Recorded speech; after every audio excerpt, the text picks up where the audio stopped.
Food safety is one of the most critical aspects of the hospitality and food industry.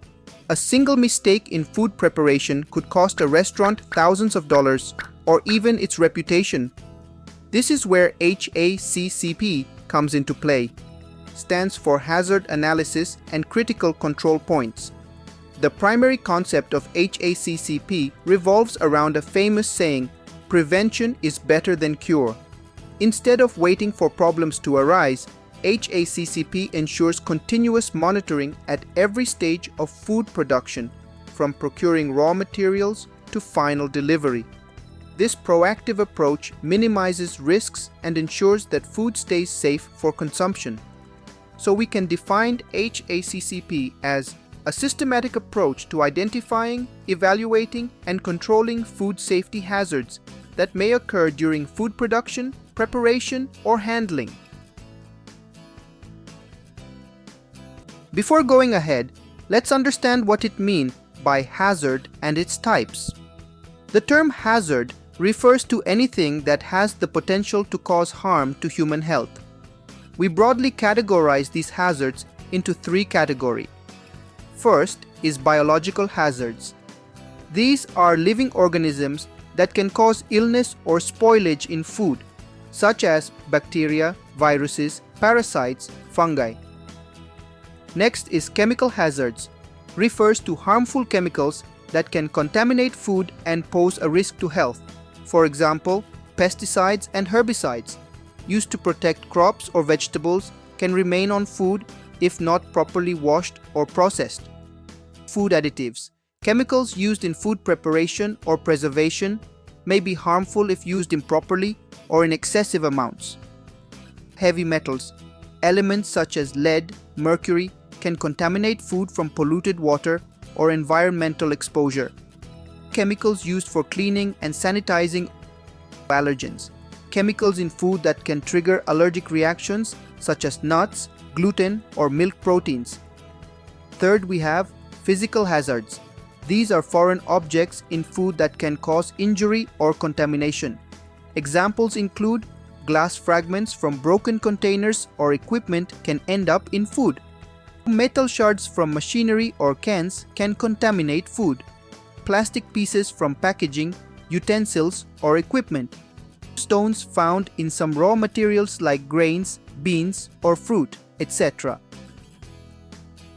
Now, let's talk about the principle of HACCP on which this system is based.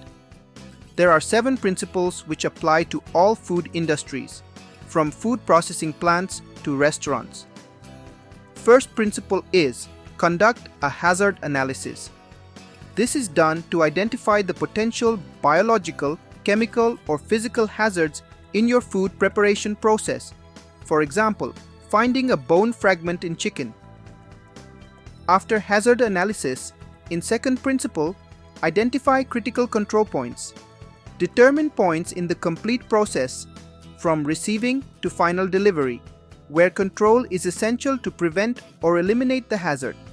Think of it as a safety checkpoint. For example, while receiving raw chicken for your restaurant, make sure that the chicken arrives properly wrapped and stored in freezer bag or plastic container at a safe temperature. This is one checkpoint. Another checkpoint could be cooking it at right temperature. So this cooking temperature could be another checkpoint. And these checkpoints are what we call critical control points.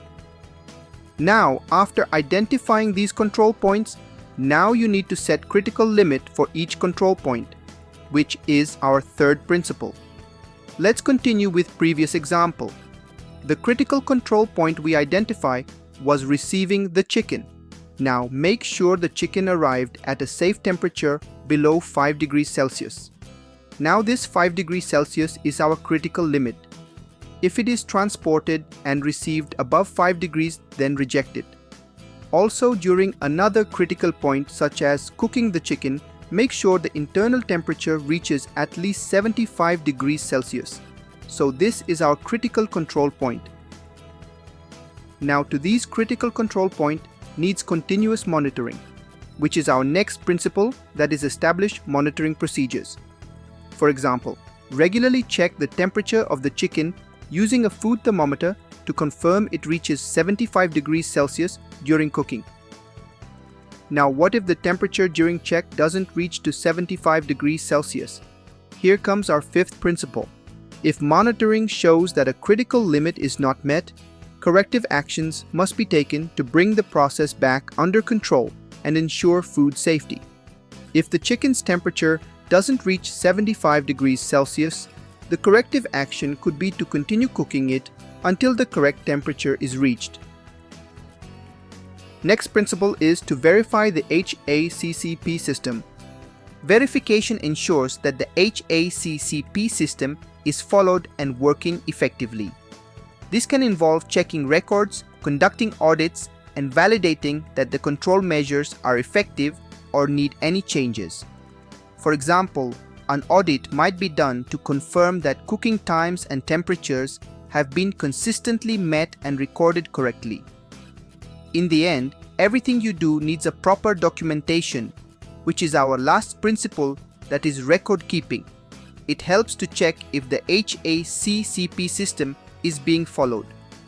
For example, keep a delivery log documenting the temperature of each batch and any rejected items, or maintain a cooking log that includes the temperature readings of each batch and actions taken for deviations.